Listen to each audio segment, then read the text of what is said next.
আজি আপোনালোকলৈ লৈ আহিছো এটা নতুন ৰেচিপিটো হৈছে ৰসমাধুৰী। আজি আপোনালোকক মই ৰসমাধুৰী বনাই দেখুৱাম স্লাইস দি। একদম খুব সিম্পল এটা ৰেচিপি, খুব ভাল এটা ৰেচিপি। আপোনালোকেও খাইও ভাল পাব আৰু বনাবলৈও বেছি কষ্ট নাপাব। এনেকুৱা এটা ৰেচিপি আপোনালোকক মই আজি শেয়াৰ কৰিম।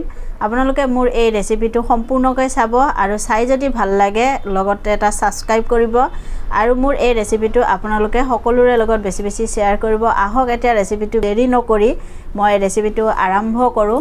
এই ৰসমাধুৰীটো বনাবৰ কাৰণে মই এনেকে ব্ৰেড লৈছো 6 পিস আৰু এই ব্ৰেডখিনি মই এনেকে সাইডখিনি কাটি লম। এনেকে আপোনালোকে ভিডিওটো মোৰ চাই থাকিব আৰু চাই যদি ভাল লাগে এটা সাবস্ক্ৰাইব কৰিব আৰু লগতে এটা লাইক কৰিব। আৰু আপোনালোকে এই ব্ৰেডৰ এই সাইডখিনি পেলাই নিদিব। এইখিনি দিও আপোনালোকে বেলেগ বস্তু বনাই খাব পাৰিব, ব্ৰেড গাম হিচাপেও ব্যৱহাৰ কৰিব পাৰিব। এইখিনি এনেকে মই গোটেইখিনি কাটি লম। এনেকে মই ধুনীয়াকৈ গোটেইখিনি চাৰিওফালে পিস কিটা কাটি ললো। এইখিনি মোৰ কটা হৈ গৈছে। এইখিনি মই এতিয়া সাইডত থৈ দিছো আৰু এই ৰসমাধুৰীখিনি বনাবৰ কাৰণে মই গাখীৰ লৈছো এনেকে আধা লিটাৰ। এতিয়া গাখীৰখিনি মই গৰম কৰিম। এটা মই কেৰাহী লৈ লৈছো। কেৰাহীত মই দি আছো এনেকে অকণমান পানী দিলে মানে কি হয় গাখীৰ তলত লাগি নধৰে। আৰু মই ইয়াত আধা লিটাৰ গাখীৰখিনি এতিয়া দি দিম। এতিয়া মই এইখিনি গেছত গৰম কৰি লম। এনেকে কাঁচৰ বাটি এটা লৈ লৈছো আৰু লৈছো মই এনেকে গাখীৰৰ ওপৰৰ খৰখিনি মই লৈ লৈছো আৰু এইখিনি মই ইয়াত দি দিম এতিয়া। আৰু এনেকে লৈ আছো মই শুকান নাৰিকলৰ গুড়ি। এনেকে মই লৈছো 3 চামুচ। এইখিনি মই ইয়াত দি দিছো। ইয়াত মই দি লৈছো আলমন্ড বাদাম, কাজু বাদাম আৰু পেস্তা অকমান দি লৈছো মই ইয়াত। আৰু দি আছো মই এনেকে এলাইচি পাউডাৰ 1 চামুচ। আৰু মই এনেকে চেনি গুড়ি কৰি লৈছিলো। এইখিনি মই ইয়াত 3 চামুচ লৈছো। এইখিনি মই ইয়াত দি দিছো। এইখিনি মই এতিয়া মিক্স কৰি লম। এনেকে মই ভালদৰে মিক্স কৰি লৈছো এইখিনি। এনেকে মই সম্পূৰ্ণ মিক্স কৰি ললো। এইখিনি মই এতিয়া থৈ দিম সাইডত।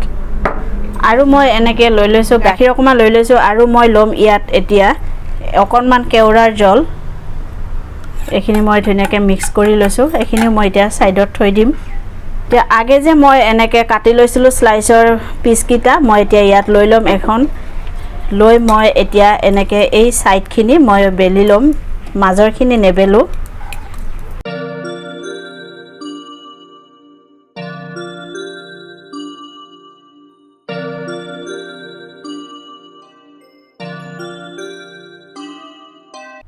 এতিয়া মই এনেকে এখন পলিথিন লৈ লৈছো। পলিথিনৰ ওপৰত মই এনেকে স্লাইসৰ পিস কিটা দি লৈছো আৰু এনেকে গাখীৰখিনি যে মই ৰাখিছিলো এইখিনি মই লৈ লৈছো। এতিয়া লৈ মই ইয়াত এনেকে গাখীৰখিনি দি দিম। এনেকে গাখীৰখিনি দিলে এটো কোমল হ'ব ধুনীয়া। একদম খুব ভাল এটা ৰেচিপি। আপোনালোকেও এনেকে বনাব আৰু বনাই খাব, সকলোকে খুৱাব, খাইও খুব ভাল লাগিব।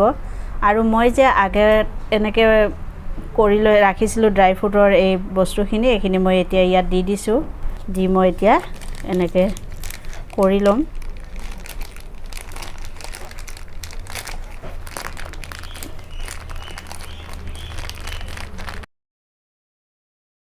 এনেকে মই লৈ লৈছো। চাওক এইখিনি মই এতিয়া হৈ গৈছে। এইখিনি এনেকে মই থৈ দিছো। আকৌ মই আপোনালোকক আৰু বনাই দেখুৱাম এটা।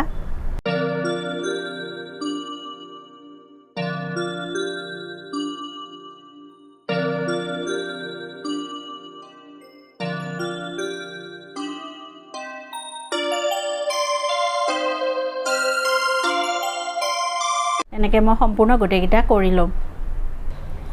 এনেকে চাওক মই সম্পূৰ্ণ গোটেইকেইটা বনাই ললো। এতিয়া মই ইয়াত আপোনালোকক ৰসমলাই বনাই আপোনালোকক দেখুৱাম। এনেকে মই গাখীৰখিনি আগে বহাই থৈ দিছিলো গাখীৰখিনি গেছত। এয়া চাওক গাখীৰ মোৰ একদম কমি গৈছে। আৰু মই এতিয়া ইয়াত দি আছো এনেকে 3 চামুচ চেনি। বেছি চেনি মই ইয়াত ব্যৱহাৰ নকৰো। 3 চামুচ মই চেনি ব্যৱহাৰ কৰিছো। এতিয়া মই এইখিনি চেনিখিনি আকৌ অকণমান সময় এইখিনি গলিবৰ কাৰণে অকণমান সময় এনেকে গেছত ৰাখি দিম, গাখীৰখিনিৰ লগত চেনিখিনি মিক্স হৈ যোৱালৈকে। আৰু মই লৈ আছো এনেকে অকণমান গাখীৰ আৰু লৈছো মই এনেকে কাষ্টাৰ্ড পাউডাৰ মই আধা চামুচ এনেকৈ লৈছোঁ মই ফুল চামুচ লোৱা নাই আৰু কাষ্টাৰ্ড পাউডাৰ দি মই এইখিনি গাখীৰখিনিত মিক্স কৰি ল'ম এটা কাষ্টাৰ্ড পাউডাৰ দি মই এইখিনি ইয়াত গাখীৰত মিক্স কৰি দিম মোৰ চেনি ইয়াত মিক্স হৈ গৈছে গাখীৰৰ লগত আৰু মই এইখিনি কাষ্টাৰ্ড পাউডাৰ দি এইখিনি মই আকৌ ভালকৈ মিক্স কৰি ল'ম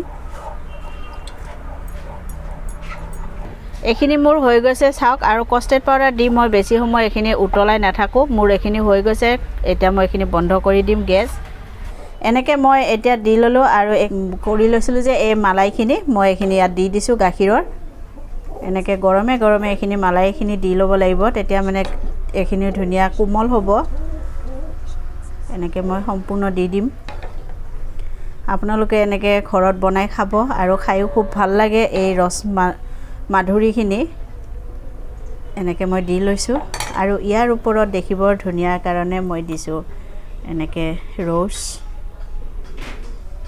চাওক দেখিবলৈ ধুনীয়া হৈছেনে আৰু যেনেকৈ দেখিবলৈ ধুনীয়া হৈছে এনেকৈ খাবও এই ৰ'জ মাধুৰীখিনি খাবলৈও খুব টেষ্টি হয় আৰু ইয়াৰ ওপৰত দি আছোঁ মই এনেকৈ পেষ্টা